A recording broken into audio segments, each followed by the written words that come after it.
कोई स्वार्थ नहीं। अगर स्वार्थ के लिए बैठ गए ना, उस दिन शक्ति बुद्धि सब भ्रष्ट हो जाएगी, शक्ति भी नहीं रहेगी।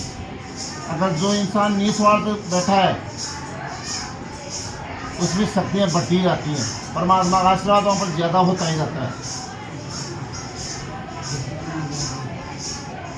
तो ये दाना हर किसी के नहीं पचता।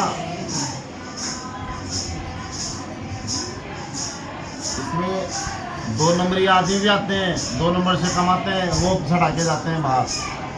अगर वो दाना आपने खा लिया, क्या गति है, आप पाप के भागीदार हो जाओगे। एक लुटेरा था, जंगल में जो भी आता उसको लूट लेता। एक साधुओं की टोली जा रही थी, तो उसने उसका लूटने का काम था। उसने क्या किया, साधुओं को भी पकड़ लिया कि भाई हमारे को दो कुछ। तो साधुओं ने बोला कि भाई हमारे पास तो कमंडल नहीं हो, एक लकड़ी को छुट्टी हो। अरे जोड़ी है जो खाली पड़ी है, कुछ भी दो। साधु ने बोला कि राह भटका हुआ है, चलो इसको रास्ता दिखाते हैं थोड़ा। तो भाई तो ये पाप करता है, जो लोगों को लूटता है तो खुद ही खाता है, तेरे बाल बच्चों को सबको खिलाता है। मैं सबको खिलाता हूँ यार, तेरे पाप के भागीदार वो भी है कि नहीं है? वो भी होंगे। वो क्यों होंगे? ये होंगे। एक पूछ गया, आप भग जाओ तो ये नहीं बगेंगे, मैं हमारे को बांध दो। तो उसने बांध के घर पूछने के लिए चला गया। अपने पिता को पूछा कि मैं जो कमा के लाता हूँ राम के, ये पाप आपको भी लगता है कि नहीं लगता है? कि हमारे को क्यों नहीं लगता? भाई तेरा फर्ज है, तेरा फर्ज है हमारे को हमारा पोषण करने का। हमने तेरे को पाल पोष के बड़ा किया है, अब हमारे हाथ पैर तो काम करते नहीं है। अब तेरा फर्ज है हमारा पोषण करने का। अब तू कैसे लाता है, क्या करता है, तो वो क्रम तू भोगेगा, हम तो नहीं भोगेंगे। वैसे ही माता को पूछा, पत्नी को पूछा, बच्चों को पूछा, सबने बोला कि भाई तू ही भोगेगा।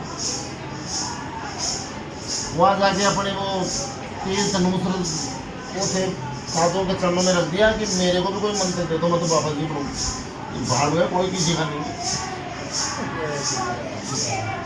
तो जैसा आप कर्म करोगे आप ही भोगोगे। ये जान रखना, आपके कर्म कोई नहीं भोगेगा। तो इसलिए जो भी आप कमाते हो वो परमात्मा की कृपा से मिलता है आपको। अगर उसकी कृपा नहीं हो ना, एक सांस नहीं ले सकते कोई। उसकी मर्जी के बिना एक पत्ता भी नहीं मिलता, आप सांस नहीं ले सकते। उसकी कृपा से आपको भोजन मिलता है, धन दौलत माया मिलती है, ये मिलती है। तो उसमें से कुछ हिस्सा के परमात्मा के लगा देंगे, क्या है? परमात्मा भी खुश होगा कि मैंने दिया है तो देख मेरे को भी लौटा रहा है। ये होती है परमात्मा। और जो इंसान ऐसा करता है ना, आँख उठा के देख लेना, वो हमेशा संपन्न मिलेगा।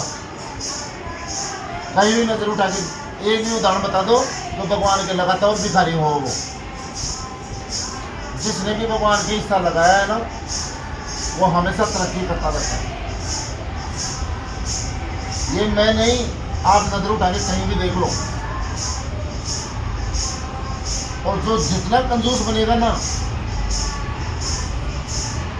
वो खुद के लिए भी इतनी कंजूसी करेगा कि वो एक दिन ऐसे ही मर जाएगा और ये धन दौलत माया यूं ही पड़ी रह जाएगी। कि पूतो धनम शीतम कुपुतम धनम शीतम। अगर आपके पूत है, अच्छा पुत्र है, तो खुद कमा लेगा,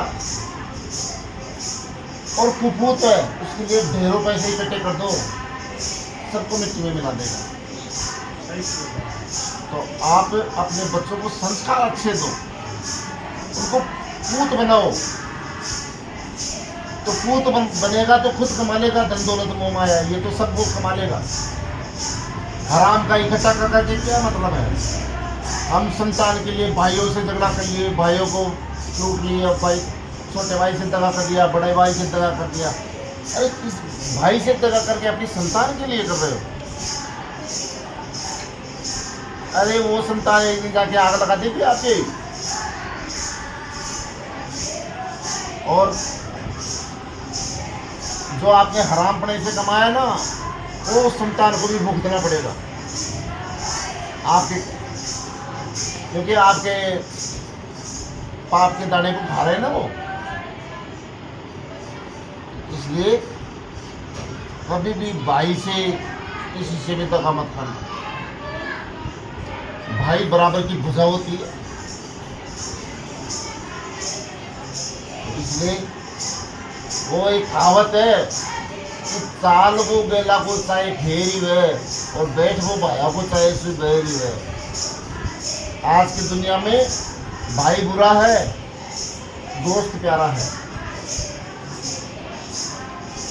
भाई से तो मुंह तक नहीं बोलते लोग, और दोस्तों को अपने घर में बिठाते रहते हैं।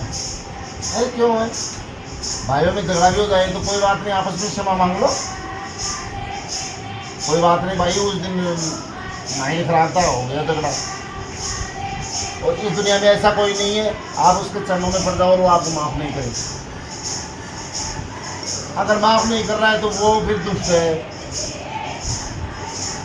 तो इसलिए आपको कभी भी पाप का दाना अपने पुत्रों के लिए, बच्चों के लिए, किसी के लिए नहीं कमाना।